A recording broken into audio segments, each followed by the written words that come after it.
వినాయక చవితి అంటే ఎవరికి ఇష్టం ఉండదండి. పిల్లల దగ్గర నుంచి పెద్దవారి వరకు ఎంతో ఇష్టంగా ప్రతి ఒక్కరూ ఇంట్లో ఒక వినాయకుని తీసుకొని వచ్చి వారికి నచ్చినట్లుగా ఎంతో ఇష్టంగా పూజ చేస్తారు.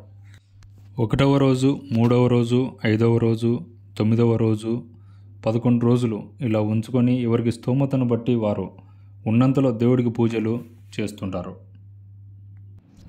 ఇక్కడ పూజ చేస్తూ కనిపిస్తున్నది మా అబ్బాయే. వీడికైతే ఒక వారం రోజుల ముందు నుంచే నిద్ర పట్టడం లేదు. ఎప్పుడు వస్తుందా వినాయక చవితి అని రోజులు లెక్కేస్తూ ఉండేవాడు.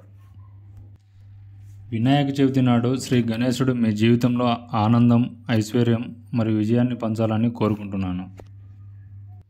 వినాయక చవితి పర్వదినం వినాయకుని జన్మదినంగా జరుపుకుంటాం.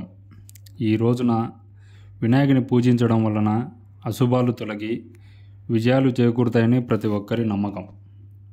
వినాయక చవితి పర్వదినం ఈ రోజున ఎందుకు జరుపుకోవాలో, ఈరోజు జన్మదినం ఎందుకు చేసుకోవాలో మనం ఒకసారి తెలుసుకుందాం. వినాయకుడు హిందూ ధర్మంలో చాలా ప్రముఖమైన దేవుడు.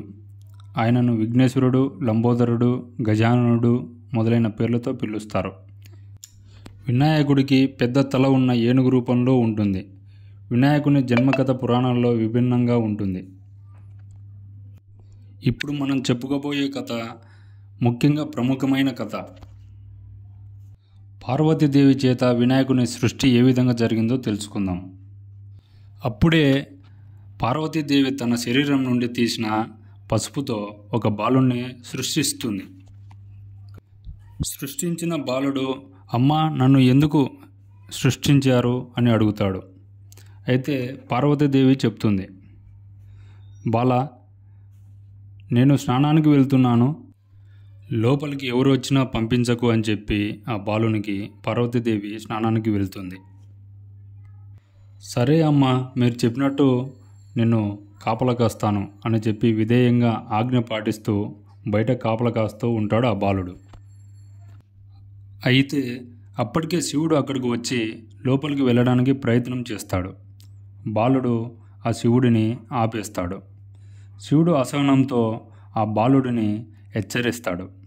కానీ ఆ బాలుడు వినడు.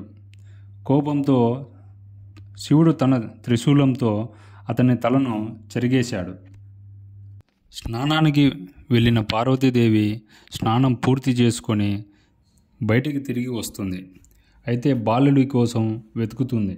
ఆ బాలుడు కింద పడిపోయి ఉంటాడు. పడిపోయి ఉన్న బాలుడిని చూసిన పార్వతీదేవి కోపంగా తన శక్తితో ప్రపంచాన్ని నాశనం చేసే స్థితిలోకి వెళ్ళిపోతుంది. అప్పుడు బ్రహ్మ, విష్ణు, ఇతర దేవతలతో కలిసి శివుడు ఆమెను శాంతింపజేయడానికి ప్రయత్నిస్తాడు. కోపంతో ఉన్న పార్వతీదేవికి శివుడు ఒక పరిష్కార మార్గాన్ని చెప్తాడు. అక్కడ ఉన్న వారితో శివుడు ఈ విధంగా చెప్తాడు, మీరు వెళ్తున్న దారిలో ఉత్తరం దిక్కుగా ఏ జీవి అయితే పడుకొని ఉంటుందో ఆ జీవి తల తీసుకొని వస్తే ఈ బాలుడికి ఆ తలను అమర్చుతాము అని పార్వతీదేవికి చెప్తాడు.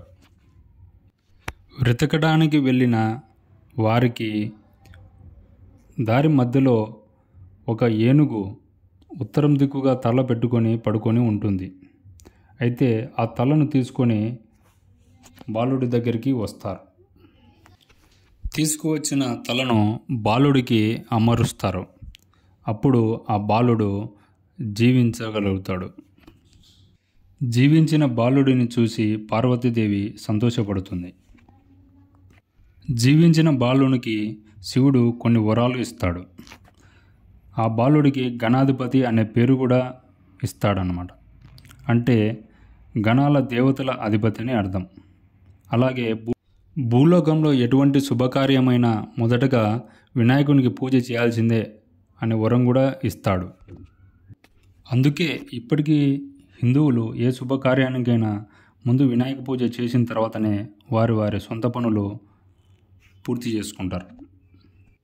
అందుకే హిందూ మతంలో చాలా ప్రముఖమైన దేవుడు విఘ్నేశ్వరుడు, లంబోదరుడు, గజాననుడు మొదలైన పేర్లతో పిలుస్తూ ఉంటారు. వినాయకుడు ఈ విధంగా జన్మించాడు కాబట్టి మనం వినాయక చవితి వినాయక జన్మదిన పర్వంగా మనం జరుపుకుంటాము.